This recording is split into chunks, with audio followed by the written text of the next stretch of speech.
നമസ്കാരം. രാജ്യത്തിലെ വാർത്തകളിലേക്ക് സ്വാഗതം. വാർത്തകൾ വായിക്കുന്നത് ജോമോൾ ജോഷി.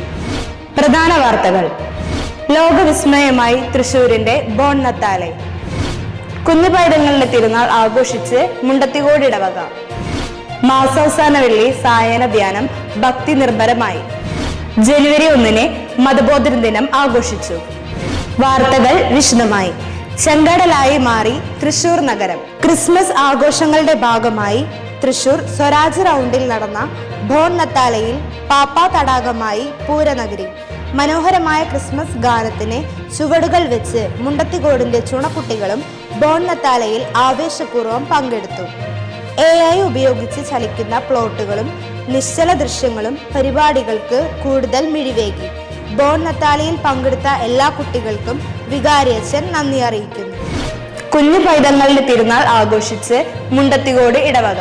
ഡിസംബർ 28 ഞായറാഴ്ച രണ്ടാമത്തെ വിശുദ്ധ കുർബാനയ്ക്ക് ശേഷം മാതൃവേദിയുടെ നേതൃത്വത്തിൽ കുഞ്ഞു പൈതങ്ങളുടെ തിരുനാൾ ആഘോഷിച്ചു. വികാരി അഡ്വക്കേറ്റ് ഫാദർ ഫ്രാങ്കോ പുത്തിരി 5 വയസ്സിന് താഴെയുള്ള എല്ലാ കുഞ്ഞുങ്ങളെയും കൈകൾ വെച്ച് പ്രാർത്ഥിക്കുകയും മാതൃവേദി തയ്യാറാക്കിയ സ്നേഹ സമ്മാനങ്ങൾ നൽകുകയും ചെയ്തു. മാസാവസാന വെള്ളി സായന ധ്യാനം ഭക്തി നിർഭരമായി. ദൈവശബ്ദം ടീമംഗങ്ങളായ ബ്രദർ ബാബു മുക്കാട്ടുകര, ബ്രദർ ബേബി കളത്തിൽ എന്നിവർ നേതൃത്വം നൽകിയ ധ്യാനത്തിലും ആരാധനയിലും വിശ്വാസികൾ ഭക്തിപൂർവ്വം പങ്കെടുത്ത് പ്രാർത്ഥിച്ചു. ധ്യാനത്തെ തുടർന്ന് നേരത്തെ ഭക്ഷണം ഉണ്ടായിരുന്നു. മതബോധന ദിനം ജനുവരി 1 നടത്തി. ജനുവരി 1 വ്യാഴാഴ്ച നടത്തിയ മതബോധന ദിനത്തിന് കാറ്റിസം പ്രിൻസിപ്പൽ വെറോനിക്ക ടീച്ചർ സ്വാഗതം പറഞ്ഞു. റവറർ ഫാദർ ജെറിൻ ജോസ് ആലപ്പാട്ട് അധ്യക്ഷനായിരുന്നു.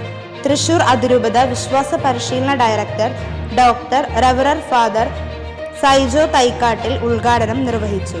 അഡ്വക്കേറ്റ് ജെയ്സൺ ചെമ്മന്നൂർ മുഖ്യ പ്രഭാഷണം നടത്തി.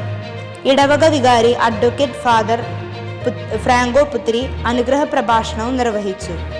കഴിഞ്ഞ വർഷം ACC പൂർത്തിയാക്കിയ വിദ്യാർത്ഥികൾക്കുള്ള സർട്ടിഫിക്കറ്റ് വിതരണവും ആപ്റ്റിറ്റ്യൂഡ് എക്സാം ആദ്യ സ്ഥാനങ്ങൾ കരസ്ഥമാക്കിയവർക്കുള്ള സമ്മാനങ്ങളും ചടങ്ങിൽ വിതരണം ചെയ്തു.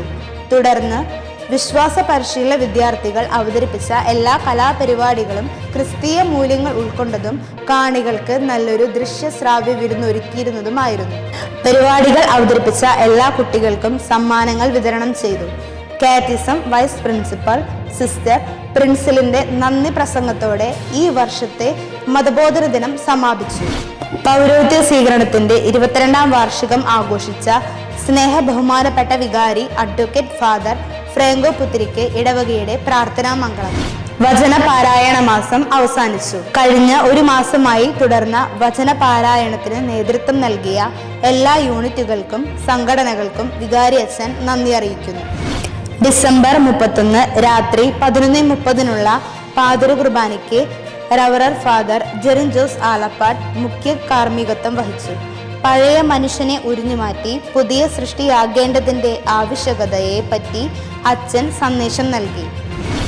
3ാം ജന്മദിനം ആഘോഷിക്കുന്ന തിരുകുടുംബാംഗം ആളൂർ ഫ്രാൻസിസ്, ഇന്ദു ഫ്രാൻസിസ് ദമ്പതികളുടെ മകൾ ജസയ്ക്ക് ജന്മദിന ആശംസകളുമായി ഹെവൻലി ബ്ലിസ്.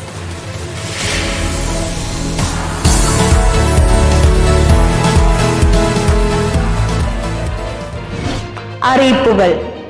ജനുവരി 1 മുതൽ 6:45 ജപമാലയ്ക്ക് നിശ്ചയിക്കപ്പെട്ട യൂണിറ്റുകളും സംഘടനകളും നേതൃത്വം നൽകേണ്ടതാണ്.